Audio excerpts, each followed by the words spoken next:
dengan saya, Kak Arya, sama Om Juli dan Mas Tor. Nanti akan ngobrol sama Pak Di Purwanto. Kita sampai dapat julukan Prof. Purwanto nih, Pak. Karena sudah lama berkecimpung di dunia permaduan, terutama Sirana. Nah, ini berawal dari tahun pinten Pak di Madu Sirana? Ya, kalau saya kena Madu Sirana ini tahun 81 sampai selesai 81. Berarti berapa tahun ini kira-kira? Ya kira-kira ya sudah hampir 30-an tahun Pak, kira-kira seperti itu.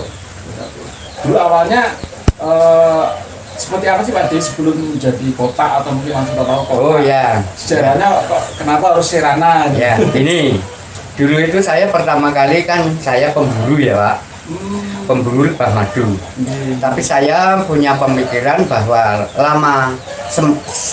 semakin lama itu kan kalau saya buru terus banyak yang ikut, itu kan nanti Madu Sirana itu mau habis, mau punah. Nah, saya punya pemikiran, apakah kira-kira Madu Sirana atau lebah Sirana itu bisa dibeli budidaya? Ya saya uji coba yang pertama kali ya cuma saya uji coba sederhana, cuma pakai kotak biasa. Jadi coba kotak di belakang dibentuk segi 4, saya lebah itu saya taruh di situ, terus ratu itu saya ikat. Tapi ternyata ya 1, 2, 3 kali itu bisa jinak. Tapi saya juga semakin lama semakin punya pemikiran lagi, lebih biar lebah ini nanti perkembangan lebih cepat gimana. Nah saya itu setelah buru di hutan itu saya juga punya pikiran ambil sarangnya yang ada di hutan, sarangnya sarang larva itu.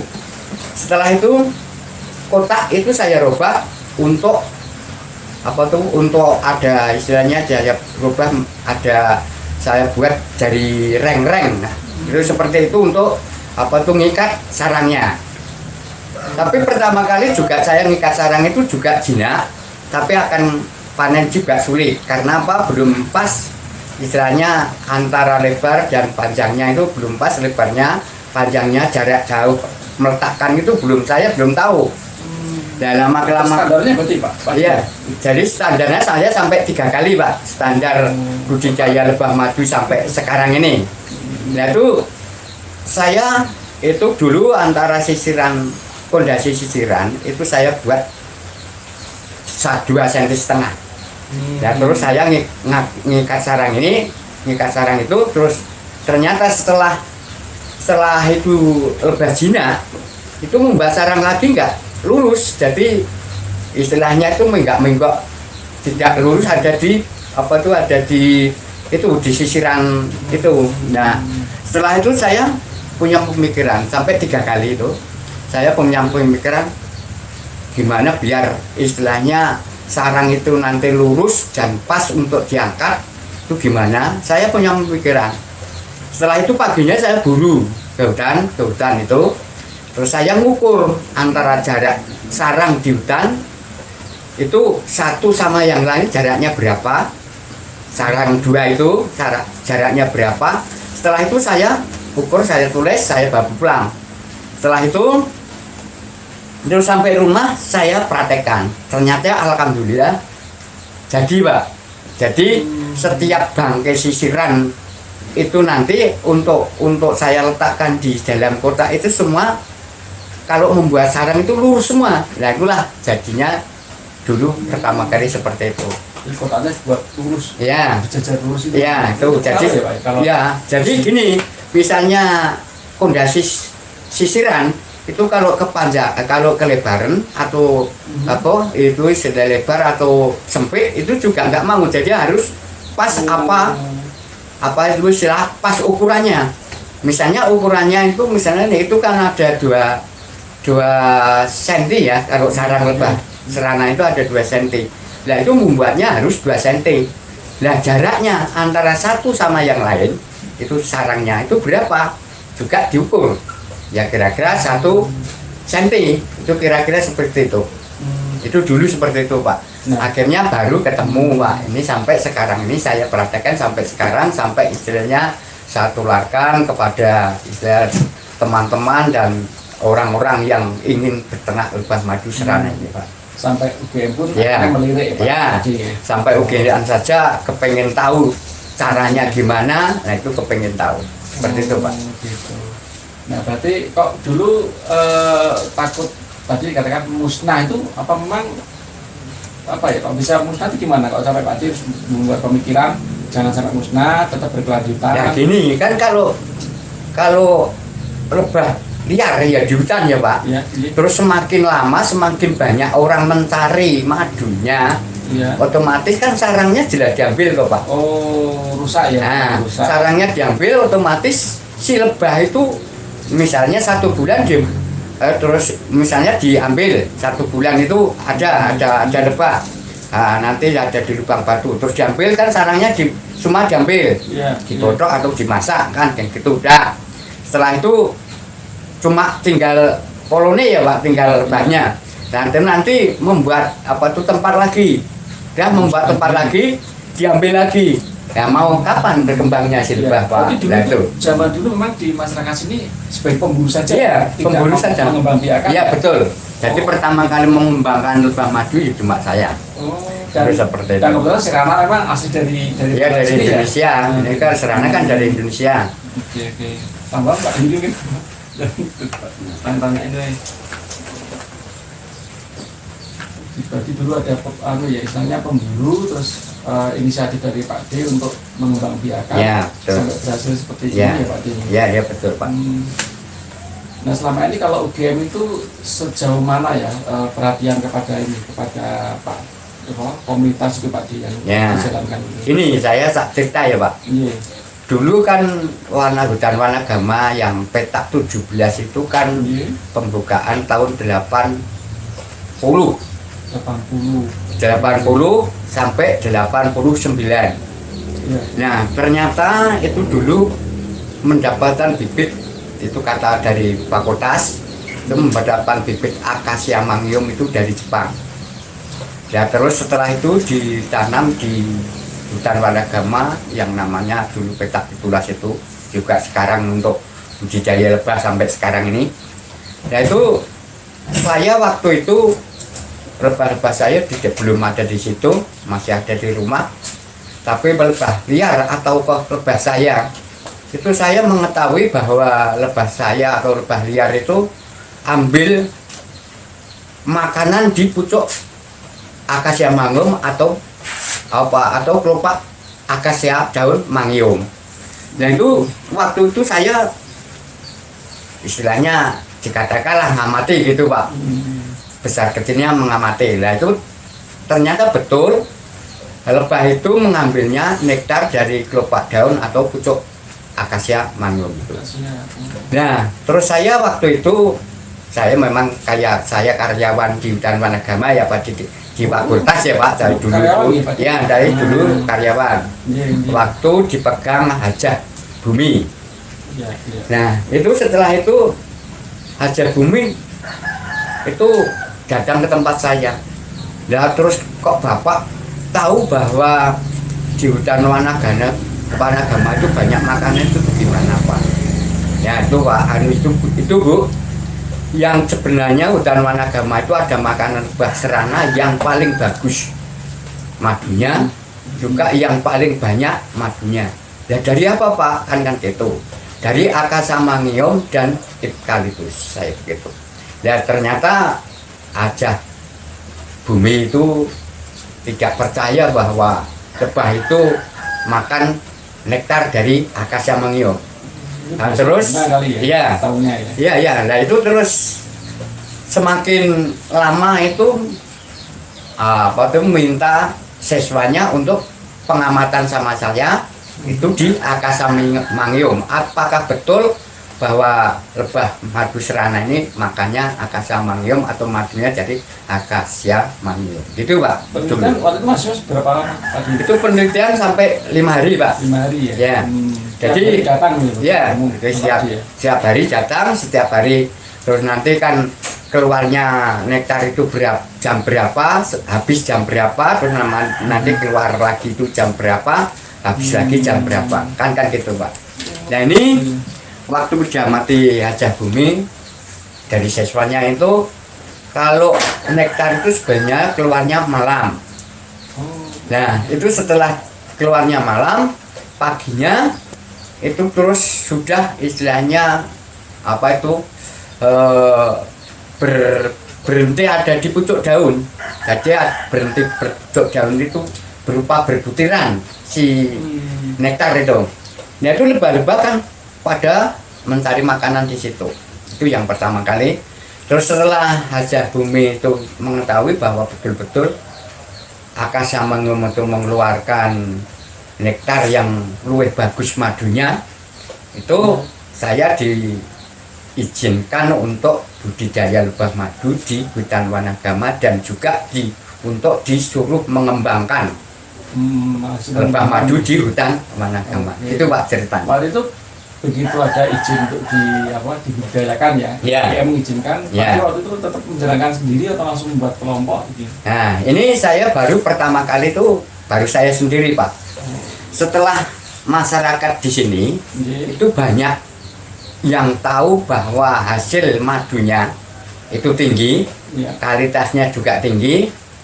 Nah itu pada kepengen ternak lebah madu Pak. Itu masyarakat saya belum membuat kelompok itu. Nah itu setelah sudah berkembang semakin lama semakin banyak, sudah ada antaranya itu Banaran 1 dan Banaran 2 ada orang 21 itu saya ikat menjadi organisasi Pak. Belum kelompok tapi organisasi. Tahun berapa? Tahun 89 Pak itu. Ya, tahun 89. Nah, semakin lama semakin masyarakat di sini tertarik Pak untuk lebah madu.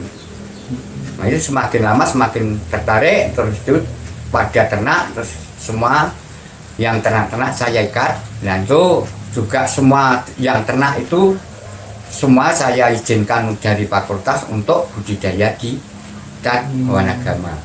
Ternyata juga saya meletakkan lebah di Wanagama itu juga menarik tamu-tamu dari mancanegara. Setelah itu, ya itu sampai dulu Pangeran Charles juga membuktikan bahwa di hutan Wanagama ada ternak lebah madu yang bagus dan hasilnya juga madunya bagus. Nah, itu Pangeran Charles dulu seperti itu. Juga dari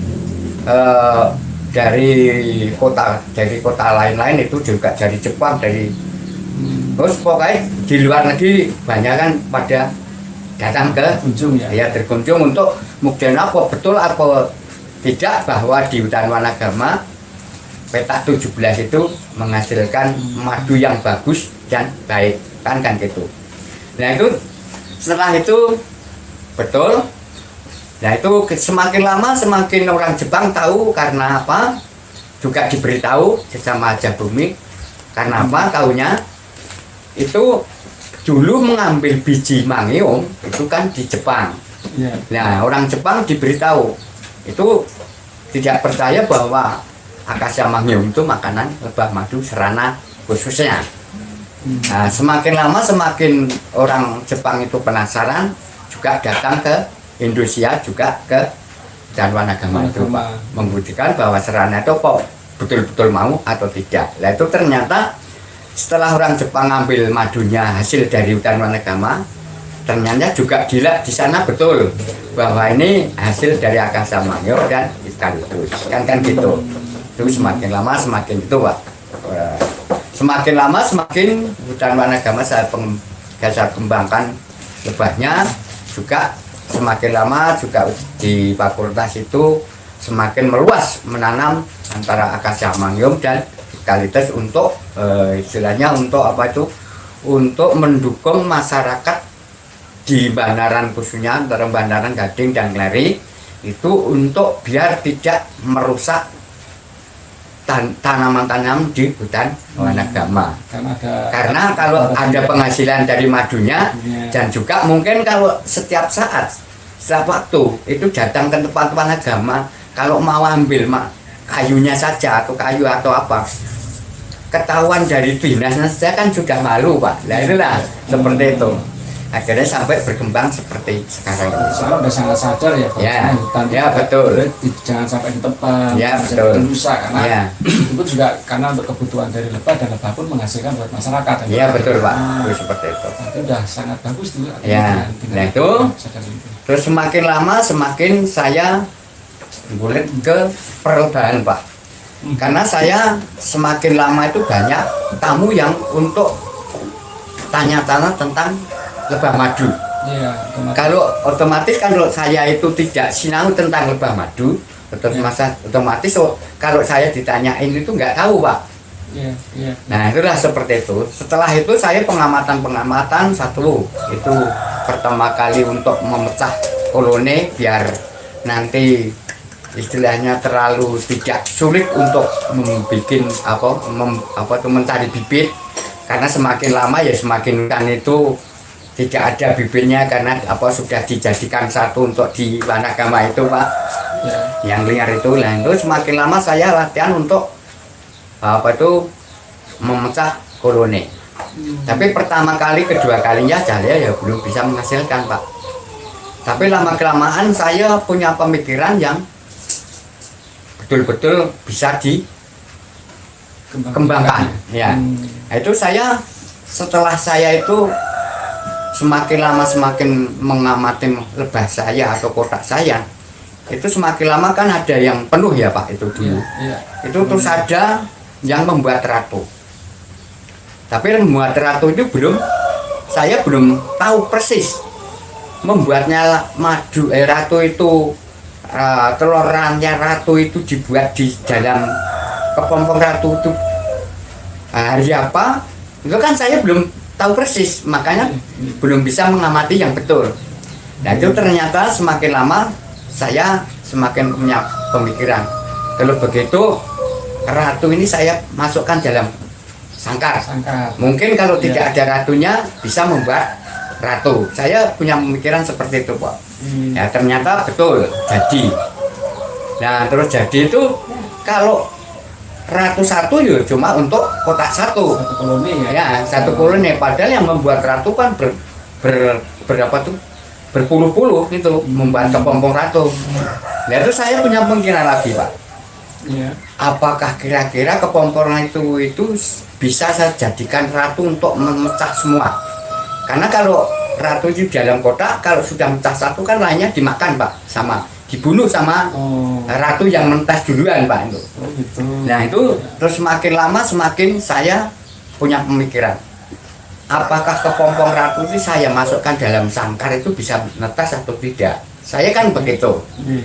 Pertama kali saya memasukkan juga belum pas waktunya. Ternyata tidak jadi. Kedua kali tidak jadi. Saya punya pikiran lagi, enggak, ratu itu menetasnya berapa hari toh? Saya kan gitu.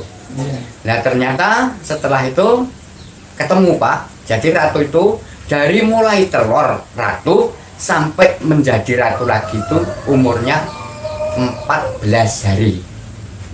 Itu Pak. Dari ratu. Ya, dari telur ratu menjadi ratu itu 14 hari. 14 hari ya. Oh, Nah, ya saya setelah itu sebelum 14 hari saya uji coba Pak. Yang pertama kali uji coba juga. Saya belum tahu persis. Kepompong ratu saya masukkan dalam sangkar. Itu Pak. Dalam sangkar. Nah itu ternyata terus saya selipkan antara sarang satu sama yang satunya, terus saya selipkan di belahnya frame satu ya sama satunya. Itu ternyata setelah umur 14 hari semua netas. Nah saya alhamdulillah saya bisa berhasil seperti itu Pak. Nah terus saya punya pemikiran. Nah itu dulu saya punya, itu pertama kali saya membuat itu satu kotak ini bisa menghasilkan, jadi bisa menghasilkan kepompong ratu 25 dan juga saya buat ratu juga semua jadi. 25 juga ya 20. Dimasukkan tadi ya, dimasukkan dalam sangkar. Semuanya, ya? Ratu pun kalau ratu yang jangan sampai istilah di dalam kotak itu jangan sampai istilah ada ratu Pak.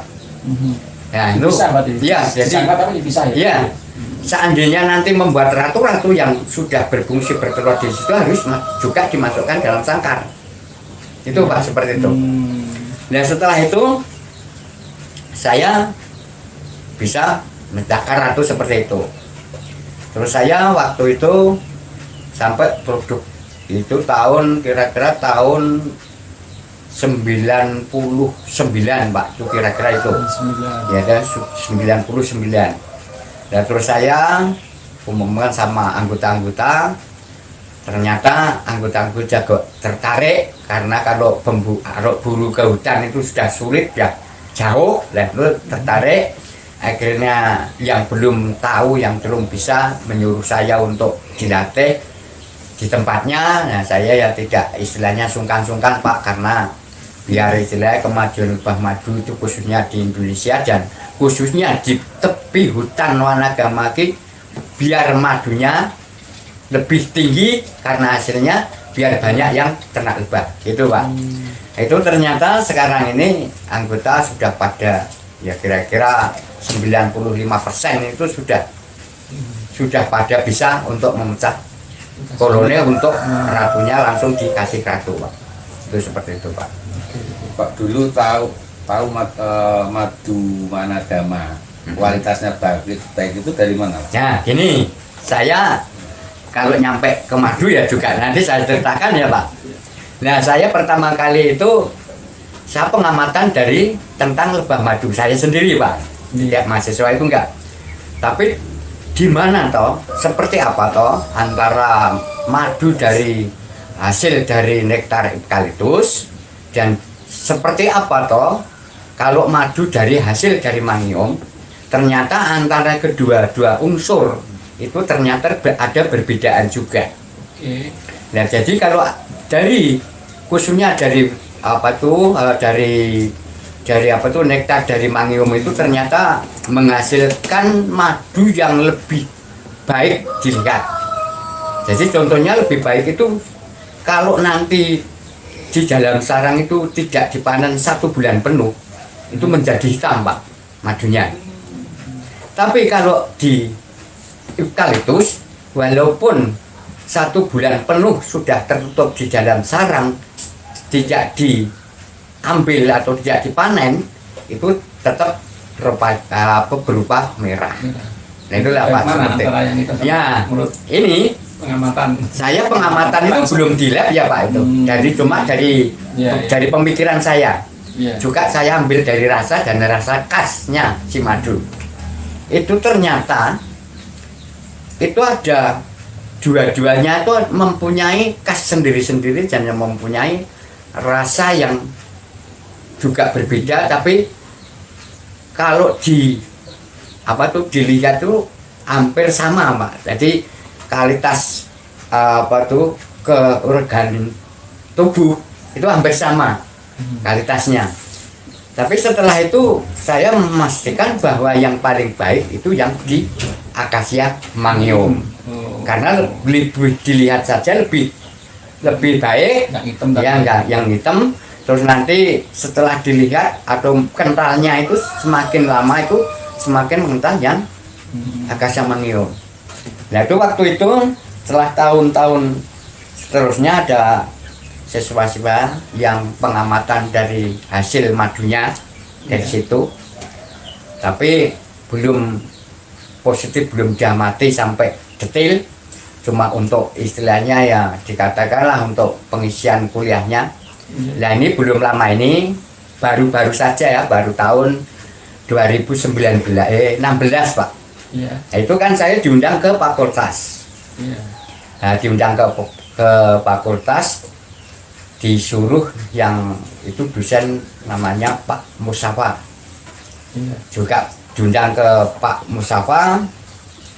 Ya, sampai di situ saya ditanyain sama Pak Musafa, Pak, apakah kamu membuat ratu sebanyak-banyaknya bisa? Saya mengatakan insya Allah Pak, saya bisa.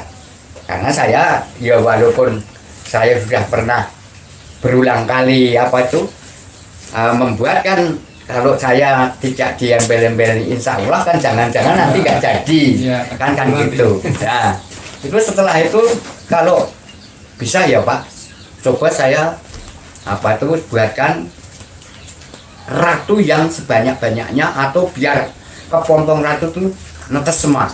Jadi semua. Saya iya, insya Allah Pak nanti jadi. Karena apa? Pak Mustafa dulu beli di tempat saya itu jumlahnya 25, terus langsung diletakkan di fakultas. Makanya untuk pengamatan di fakultas itu kalau masalah pemecahan lebah madu atau membuat ratu itu.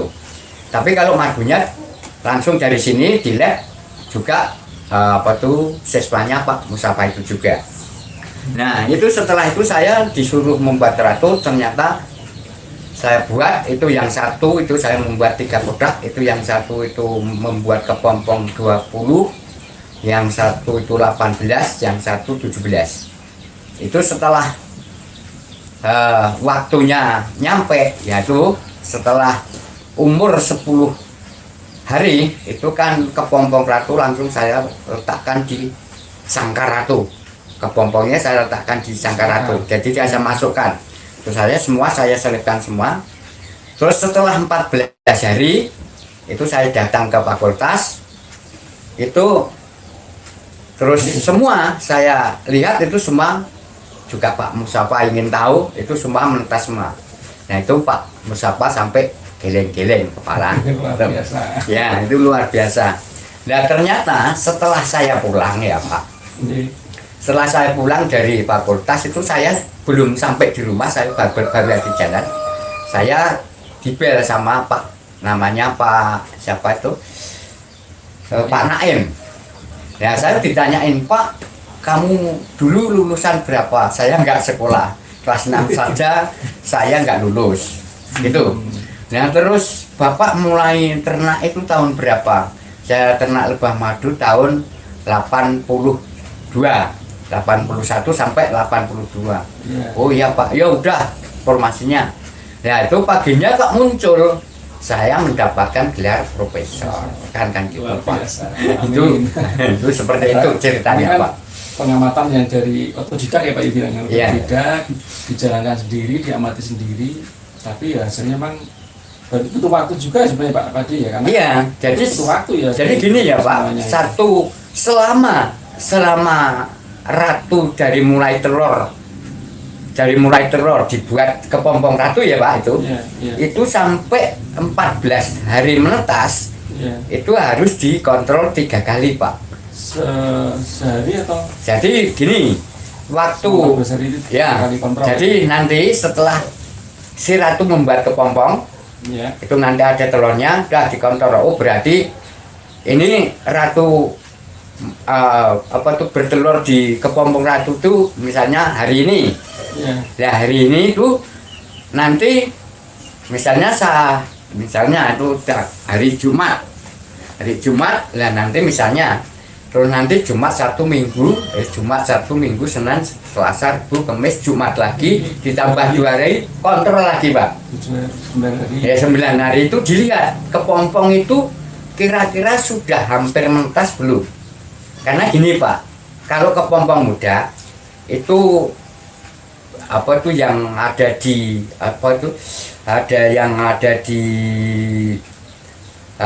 pucuknya kepompong atau buntannya kepompong itu kalau sudah mau menetas berupa merah hitam Pak.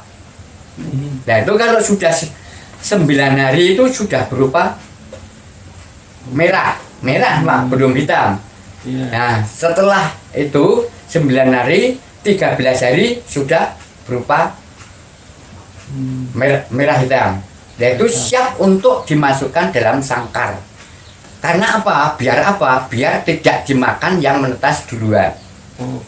Itu Pak. Setelah itu terus nanti 14 hari semua sudah menetas Pak. Sudah siap untuk memecah lainnya atau kotak-kotak lainnya itu di dalam sangkar itu. Itu seperti itu Pak Cetna. Dulu pernah didampingi nggak dari fakultas, misalnya Pak Pur? Waktu ya mengamati lebah. Iya pasti itu. Selama saya membuat ratu dan selama pengamatan lebah itu, kalau pengamatan lebah itu cuma siswanya, tapi kalau pengamatan membuat ratunya itu juga Pak Mustafa sendiri, bukan hanya siswanya. Jadi kata Pak Mustafa saya kurang percaya kalau yang pengamatan itu yang mengamati itu sesuanya kan gitu. Karena Pak Musafa itu dari ujung utara, ujung timur, ujung selatan, ujung barat itu katanya belum pernah yang bisa membuat ratu. Semua ternak lebah cuma sudah didatangi. Nah itu belum pernah yang bisa membuat ratu. Itu seperti itu. Itu berarti pembuatannya di fakultas Pak, ya betul. Ya di kampus. Tidak di hutan kan? Tidak di hutan Wanagama.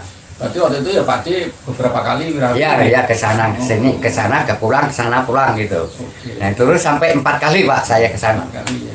Nah itu setelah saya sampai ditanyain itu sampai rumah 2 hari lagi saya muncul Pak. Nama saya muncul bahwa saya punya gelar profesor.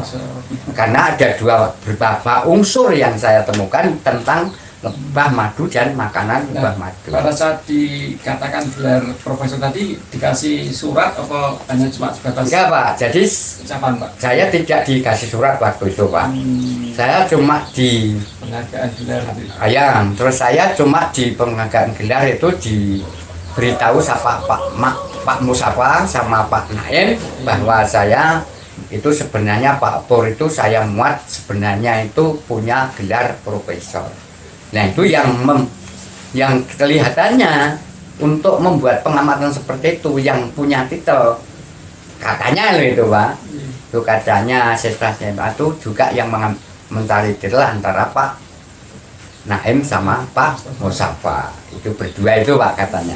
Ya saya alhamdulillah saya sudah istilahnya walaupun saya itu tidak profesor sudah punya titel istilahnya gelar profesor. Gitu Pak. Ya kok tahu apa nektar dulu tahu tentang nektar itu dari siapa Pak? Nah, ini saya juga dari saya sendiri Pak nektar itu.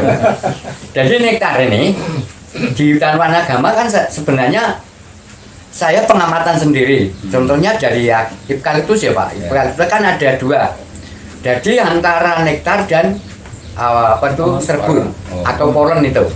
Tapi menjadi satu. Tapi kalau akasia mangyong kan enggak menjadi satu. Kalau bipolen itu ada di bunga, kalau nektar itu ada di kelopak daun atau tangkai daunnya. Nah itulah. Tapi kalau akasia, kalau eukaliptus itu ada satu lokasi atau satu wadah. Contohnya kalau eukaliptus itu kan bentuknya seperti berbiji tapi juga berbuah. Jadi bijinya ada di dalam buah, terus bijinya ada di dalam buah, terus buahnya ada di luar. Nah itu kalau sudah berbunga itu buah eukaliptus itu seperti mangkok. Nah mangkok itu kan cekung ya Pak. Nah itu antara nektar dari serbuknya yang ada di tengah-tengah biji itu, tengah-tengah biji terus istilahnya saluran dari dari istilahnya kelopak bijinya itu keluar nektarnya atau istilahnya dikatakan kalau orang Jawa itu katakan manisan. Nah itu terus berhenti ada di mangkukan yang akan menjadi biji atau buah eukaliptus itu. Akhirnya di situ berhenti terus dimakan si lebah. Nah kalau serbuknya itu menjadi bipolen. Itulah waktu dulu Pak saya mengamati waktu dulu awal dulu kan Pak Pur juga belum pernah sinang. Ya. Kok tahu kalau di eukaliptus ya ada nektarnya, ya ada polennya. Ya. Itu pertama kali melihat apa lebahnya itu. Nah saya gini Pak, waktu itu kan saya setelah lebah itu mencari makanan di bunga eukaliptus. Saya pengamatan itu jadi bunganya saya dekati, satu panjat saya dekati. Jadi ya ada 2 unsur Pak. Jadi yang mencari nektar itu juga sudah lebah lain. Kalau yang mencari serbuk itu juga lebah lain. Jadi misalnya contohnya Yang mencari lebah, ini yang mencari apa tuh serbukan khusus mencari serbuk, yang mencari nektar juga khusus mencari nektar. Tapi sama serana tadi ya? Sama. Oh, jadi beda. Iya beda. Jadi antara kan gini, Pak. Jadi saya beritahu ya Pak. Kalau nektar itu nyimpannya kan di dalam perut. Oke. Kalau bee pollen ini nyimpannya ada di kaki belakang. Oh. Makanya kalau sambil mengambil nektar tidak bisa mau mencari bee pollen itu. Karena apa? Kalau bee pollen itu kan serbuknya yang diambil. Ya. Nah itu bisa diambil itu di apa tuh? Digerak-geraki si kakinya si lebah. Ya. Akhirnya kan serbuknya kabur. Terus ditarik dengan kaki belakang diusuk-usuk. Nah itu kan akhirnya banyak yang nempel. Ya. Tapi kalau nektar itu kan ambilnya jadi belalai. Ya. Terus dimasukkan dalam perut. Setelah dimasukkan dalam perut, di dalam perut kan masih diolah ya Pak itu. Ya. Nanti setelah diolah itu bisa menjadi 3 unsur.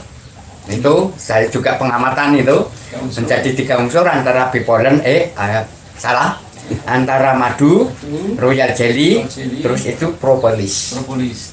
Dari perut tadi. Ya dari perut itu sudah diolah seperti itu Pak. Madu, royal jelly, Ya, propolis. ya betul itu. Nah itu jadi biar pada tahu ya Pak, sebenarnya sarang lebah itu yang dibuat juga dari propolis itu Pak. Kok bisa tahu Pak? Kan gitu pertanyaannya ya Pak. Kok bisa tahu?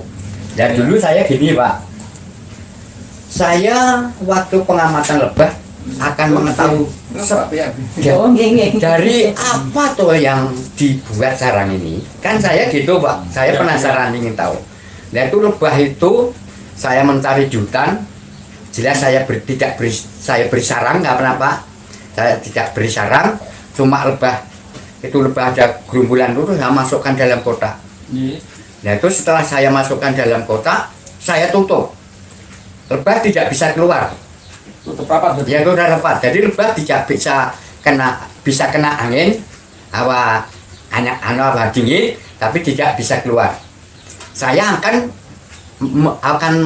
ingin tahu seperti apa yang dibuat sarang itu. Nah itulah Pak. Ternyata setelah 5 hari waktu saya memasukkan lebah di dalam kotak, saya dikasih ratu nggak waktu itu? ya dikasih Pak. Juga ya? Ya. Oh. Nah itu setelah itu ternyata sudah pada membuat sarang di dalam kotak. Saya bisa memastikan bahwa itu cuma dari istilahnya dari propolis atau dari lendirnya sendiri yang dibuat sarang. Itu seperti itu. Nah semakin lama saya semakin penasaran Pak. Seperti apakah kalau membuat sarang itu kalau betul-betul cuma dari propolisnya atau dari lendirnya sendiri. Nah itu salah sejenis hari itu ada orang syuting di tempat saya Pak. Maksud tujuannya itu syuting itu akan ingin tahu lebah itu yang dimakan apa, yang dibuat sarang apa. Itu kebetulan sekali. Nah itu ternyata setelah syutingan itu terus dibesarkan lebahnya, itu membuat sarang itu jadi dari dalam perut itu dipompa keluar. Terus setelah dipompa keluar itu apa itu istilahnya dikatakan propolisnya atau itu dibuat butiran Pak. Dibuat butiran, diletakkan di pucuk belalai dan juga diikat dengan dikatakanlah saya ya gigi gitu saja, ada gigi 2 kan Pak. Kalau lebah itu diikat itu setelah mau dibuat itu terus ditempelkan di dalam sarang, terus yang kaki belakang, yang kaki depan 2 itu jereng Pak. Ya seperti itu. Ternyata butuh syuting yang Ya betul Pak itu. Pak awalnya Pak Pur itu sampai jeli mengamati perilaku lebah itu apa yang menarik dari lebah pertama kali Pak? Pertama kali kuncinya ya Pak.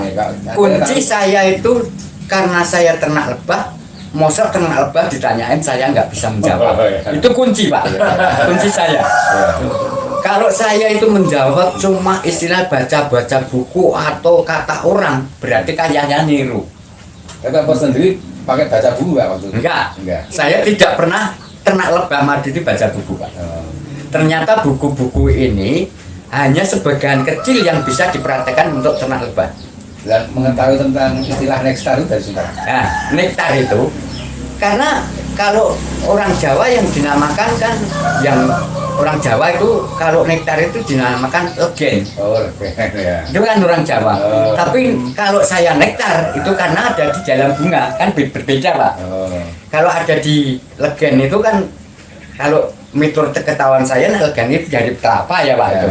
Tapi kalau karena dari kayu, cairan dari pohon diolah dari apa tuh diri pohonnya dan nanti akan dikeluarkan. Nah itu kan saya juga mengatakan nektar. Ya nektar itu saya sendiri yang mengatakan. Saya tidak baca-baca buku dan saya tidak tahu apakah ini apa gitu. Nggak bisa mengatakan itu. Istilah nektar sendiri muncul dari. Ya karena muncul dari legen itu tadi. Oh. Itulah seperti itu. Kalau legen kan sebenarnya legen betul itu dari istilahnya dari kelapa ya, Pak. Kalau itu kan dari pohon. Ya itu kan yang dinamakan, saya menamakan nektar itu karena ada dari pohon. Itulah seperti itu. Kalau istilahnya apa namanya kalau yang orang Jawa itu legen atau legon, itu saya kan kelihatannya enggak apa tuh orang yang mengatakan kan gitu. Nah itu saya namakan nektar. Nektar itu ya itu karena dari cairan dari pohon, saya seperti itu. Dulu itu punya pemikiran seperti itu, Pak. Sarang itu dari nektar juga ya Pak Tinggi? Nah, sarang itu asalnya juga dari nektar. Tadi nektar itu diolah menjadi berapa macam? Macam tadi tiga. Ya antara lain yaitu tadi satu untuk buat sarang, antara kotoran dicampur dengan apa tuh dari istilahnya dikatakan propolis itu dibuat sarang.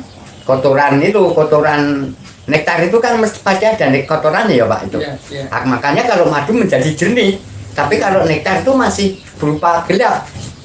Karena apa? Masih kotor. Lah itu kan di dalam perut itu si lebah itu pasti mengolah.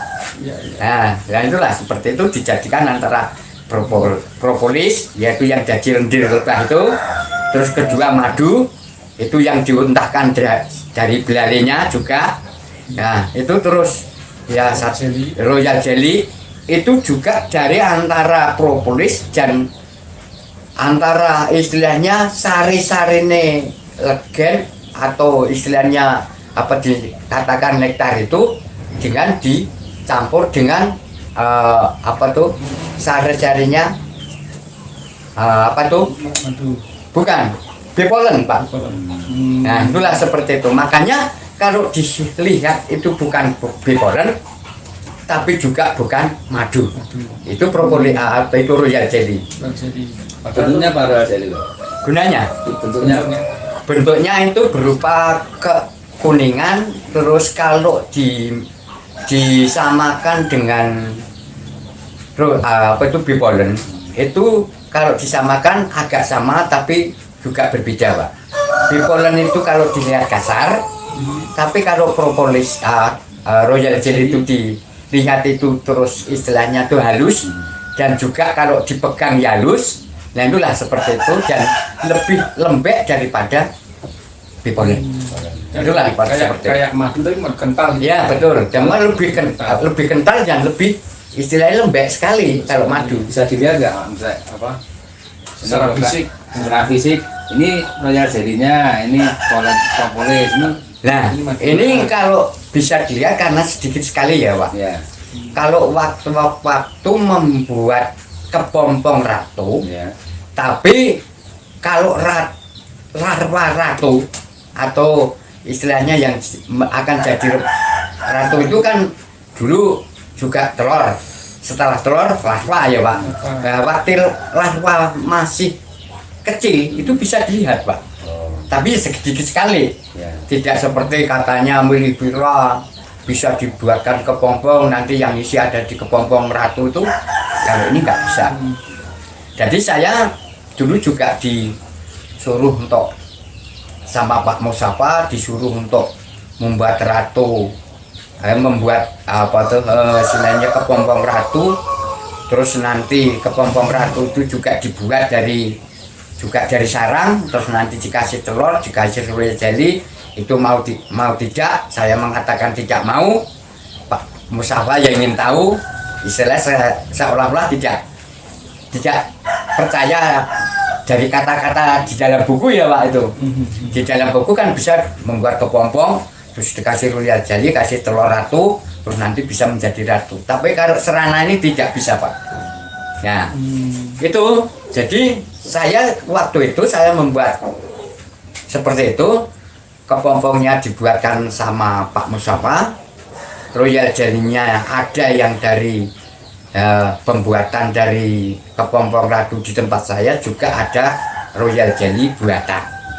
Ya, itu ada 2 unsur Pak. Kan ada juga yang minuman udah beredar kan, Ya, yang merek Royal Jelly. ya betul. Nah, itu nggak asli ternyata Royal Jelly ya? kedua-duanya juga tidak mau Pak. Harus ratu serana itu harus membuat sendiri kepompongnya, dan harus royal jelly-nya juga diisi sendiri. Itu Pak.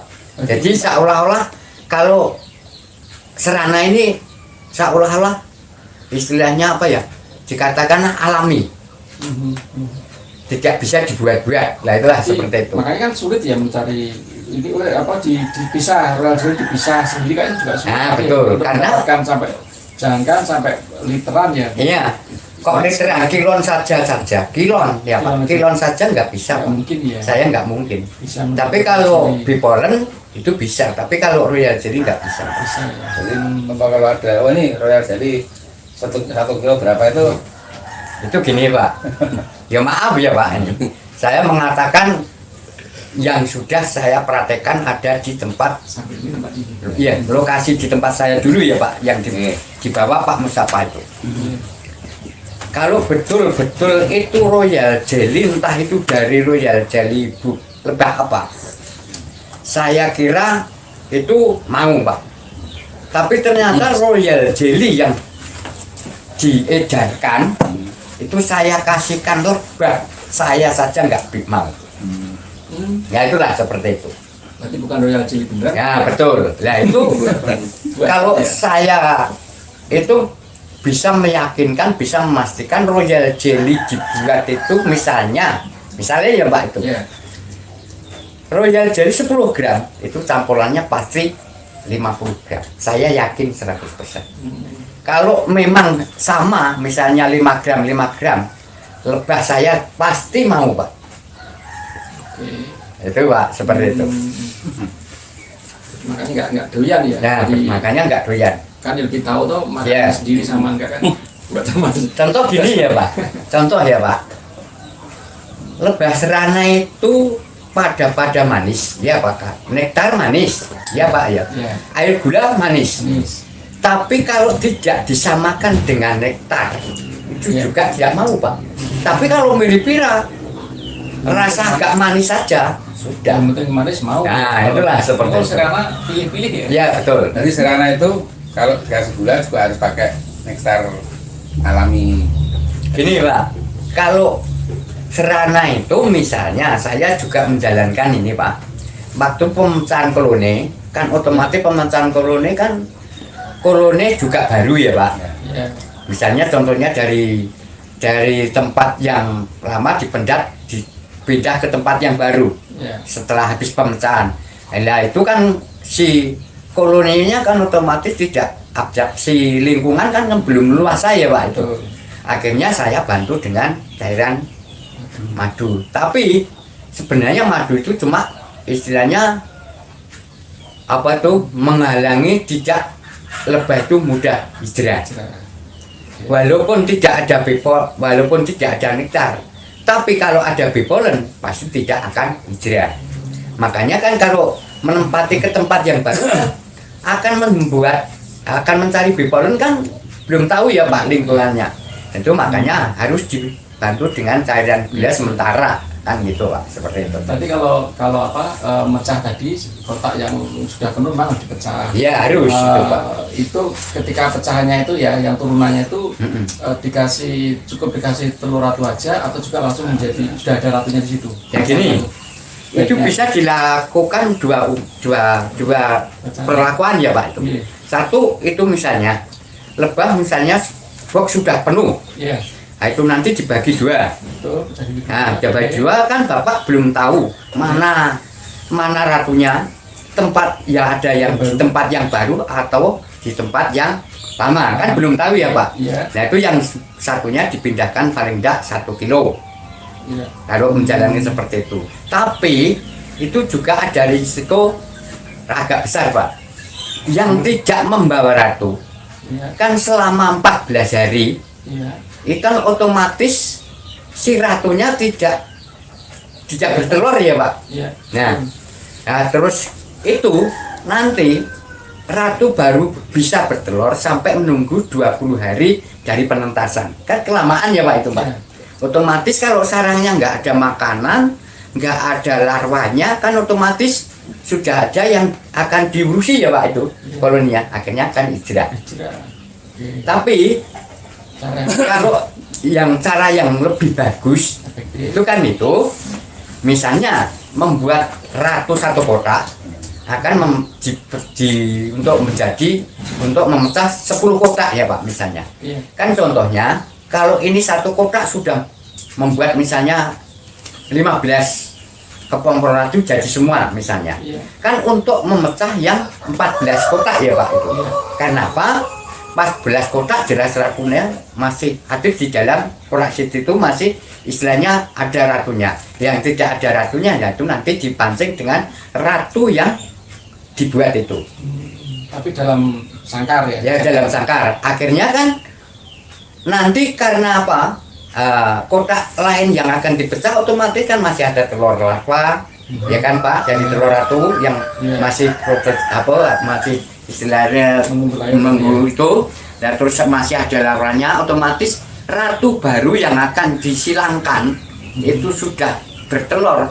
Sarangnya kan nggak terlalu kosong ya Pak. Iya. Akhirnya bijinya daripada menjalankan itu Pak. Jadi memang sebaiknya kalau memisahkan pun sudah dalam bentuk ratu juga Iya. Sebaiknya gitu ya. Iya, Kalau nah itu ratu nanti ratu sudah mentas di dalam sangkar, terus nanti diletakkan yang akan pemecahan baru itu yang akan dipecah, yang pemecahan baru itu nanti diletakkan di situ, biar istilahnya akur antara koloni atau pekerja sama ratu yang di dalam sangkar itu nanti jangan dilepas dulu. Iya. Sampai menunggu 3 hari. Nah, kalau sampai 3 hari kan otomatis si lebah pekerja itu sudah Kenal. berkeliling di dalam di dalam kota atau di dalam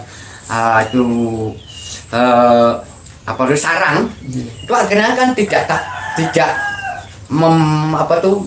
menemukan ratu.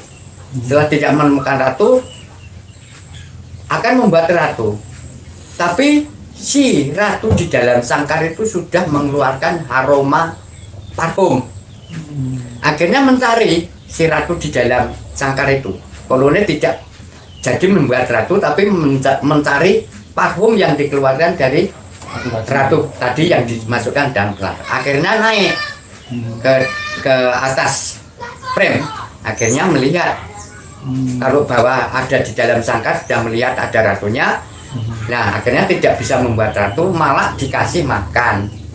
Setelah antara koloni satu sama yang lainnya itu akur sama ratu itu langsung dilepas ya kalau sudah 3 hari waktu dimasukkan dalam kotak. Dikasih makan ya sama lebahnya ya Pak. Jadi gini, lebah mau ngasih makan karena lebah itu bentuknya royal jelly ya Pak.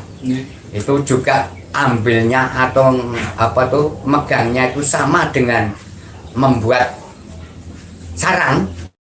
Itu juga dikasihkan setelah dikeluarkan terus diletakkan di pucuk belalai.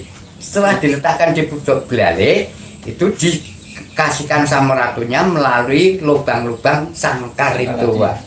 Ya itu seperti itu Pak caranya. Kalau syutingnya enak ya. Ya betul. Kalau yang pengamatan beneran Iya. sangat detail. Nah itulah seperti itu Pak. Sebenarnya makanan lebah itu apa?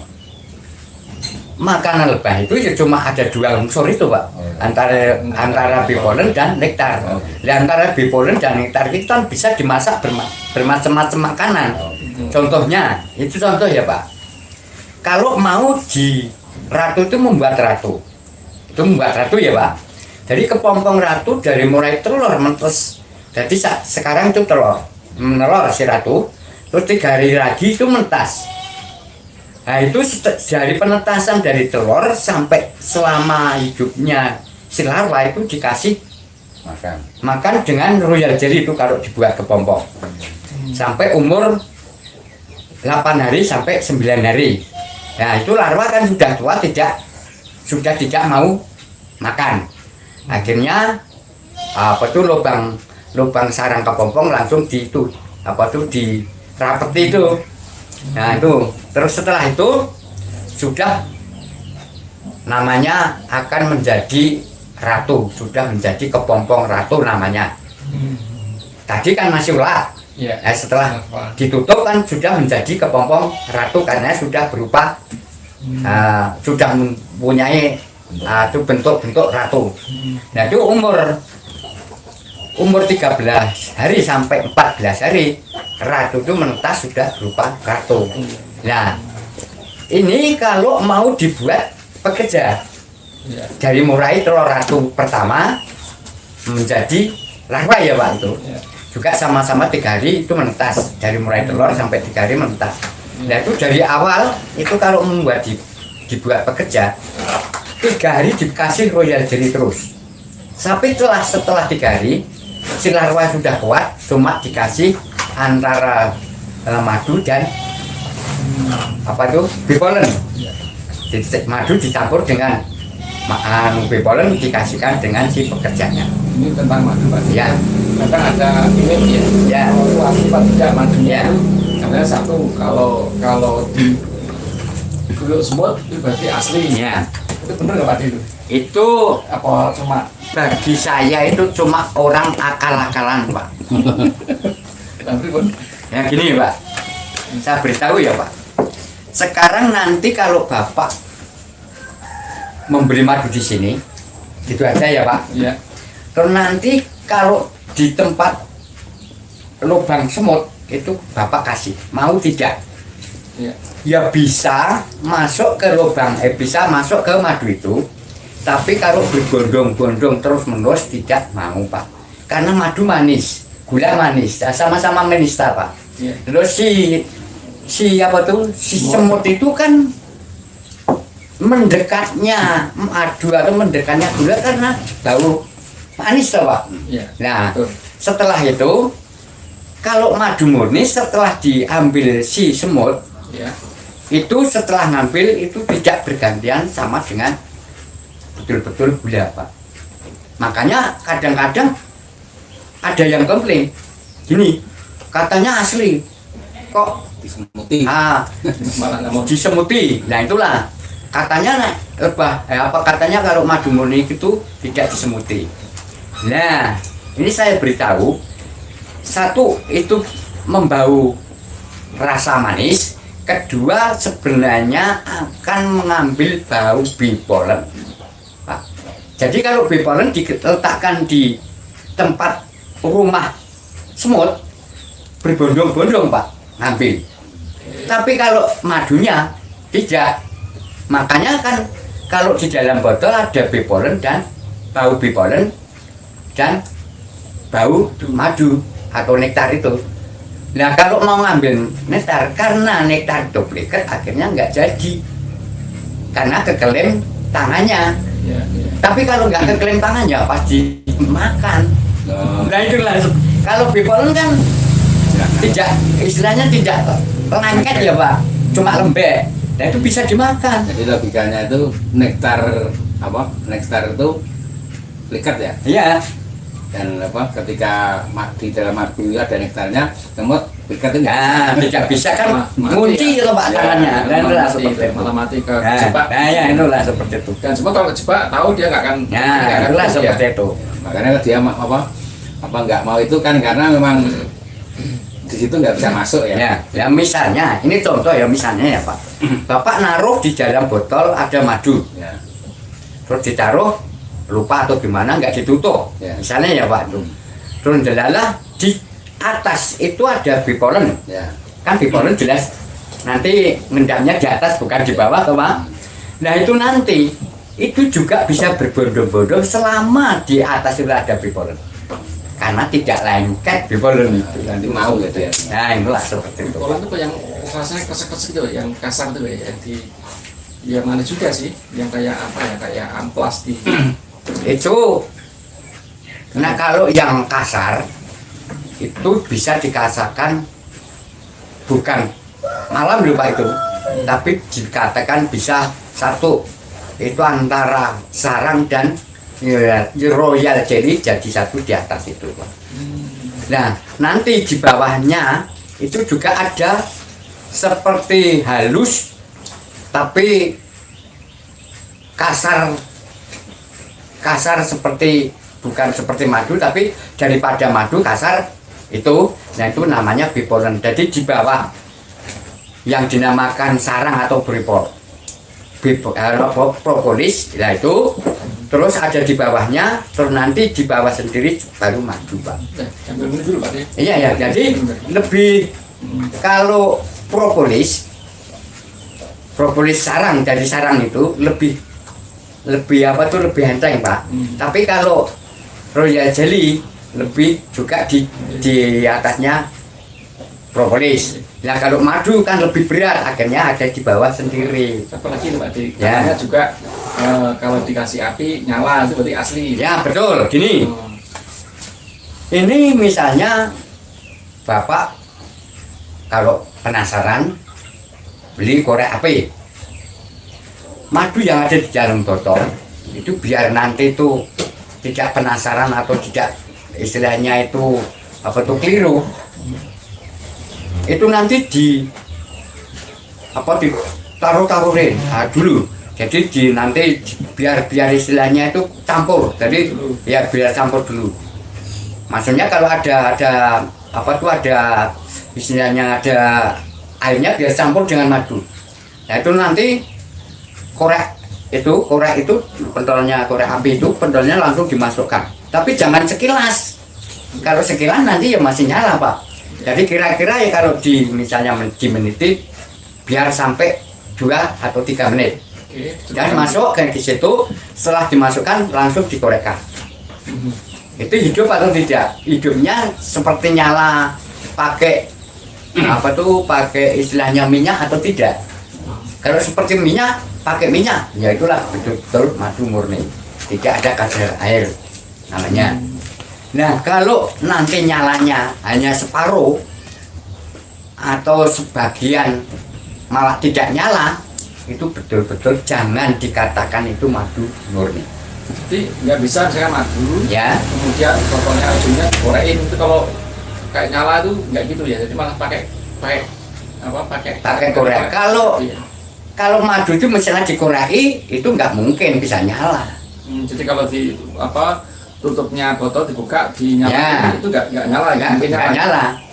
Ngetesnya pakai korek api. Iya pakai korek dan dicurupkan itu. Nah kedua kalinya itu yang praktis Pak. Iya. Jadi itu tidak akan keliru, betul-betul tidak akan keliru. Karena saya sudah istilahnya pengamatan dan uji coba. Contohnya antara madu dicampur gula loh Pak, bukan yang mentar itu lebahnya sendiri kan berbeda ya Pak.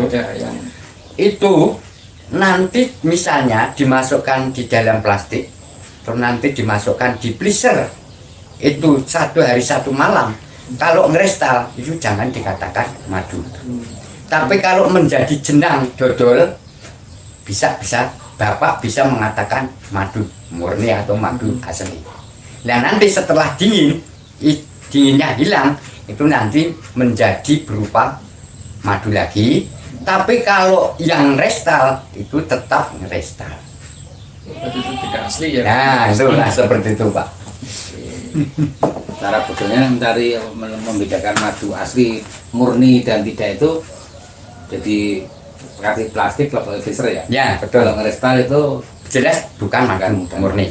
Tapi kalau dalam botolnya nggak nggak ada spengnya. Kalau di dalam botol tidak bisa kan, kalau dimasukkan dalam freezer kan panasnya anyepnya tidak terlalu ke dalam toh Pak. Ya, itu nggak bisa. Freezernya bukan kulkas ya. Ya freezernya. Iya, jadi yang menjadi es.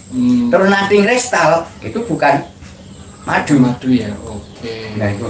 Kan gula itu juga asalnya dari air toh Pak. Iya. Nah, makanya nanti kalau di kulkas jadi kristal. Kayak es. Nah, itulah. Terus seperti itu. Oke. Jadi jangan istilahnya gini, contohnya madu dari sini. Semakin lama semakin di atas itu ada ndak ya Pak, itu seperti gula. Ya. Misalnya. Terus nanti kalau diminum itu rasanya krengs-krengs seperti istilahnya makan gula ya Pak. Itu jangan mengatakan itu dari gula. Itu ya itu tadi dari dari istilahnya air sarang, bukan istilahnya itu lilin. Nah itu. Nah tapi kalau nanti dari gula betul, itu ngendapnya bukan di atas Pak, tapi di bawah botol. Nah itulah, itu kalau gula di bawah botol bukan di atas. Tapi itu gulanya madu. Karena apa? Antara gula sama air jelas berat gulanya toh Pak, makanya ke bawah. Nah itulah. Tapi kalau sarang ubah kan lebih enteng, nggak mungkin kan ke atas lah, itulah. Jadi tidak akan tidak akan ada endapan ya kalau. Ya betul. Pasti nggak ada endapan ya. Ya kalau ngendapnya di bawah pasti gula Pak. Saya yang memastikan. Oke, itu berarti bukan madu ya. Ya bukan. Nah itulah seperti itu. ada kan stasiun kegiatan.